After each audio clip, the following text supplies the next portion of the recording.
James Kemp and lieutenant, U.S. Navy.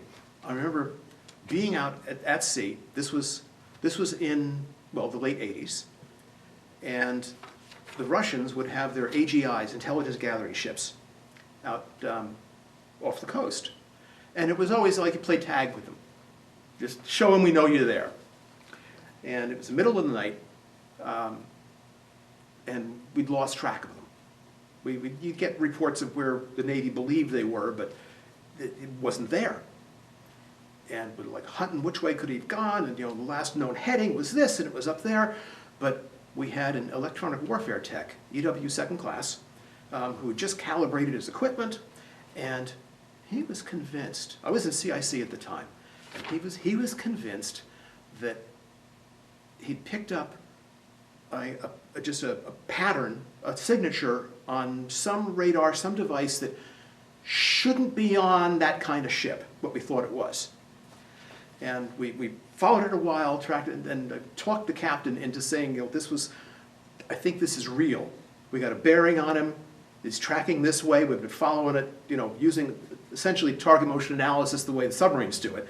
Tracking just based on the bearing. And we think that he's over here, and he went off and let me play the hunch, and we found him. It was the cool thing, just because this EW2 was so convinced and talked us all into it. And we found him. That was good news. There was another incident with a submarine. I'm running through these things, they're just fun to remember. It was a cool thing. The possibility of a Russian submarine in the area. This is, again, southeast of Newport, about 100 miles or so. Now, the thing about Edson is that it didn't have one of these great towed array sonars.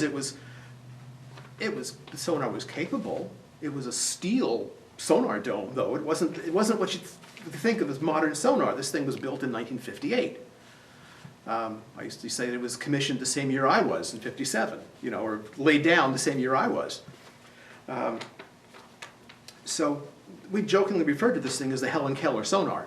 You found something when you bumped into it. But we had something. It was there.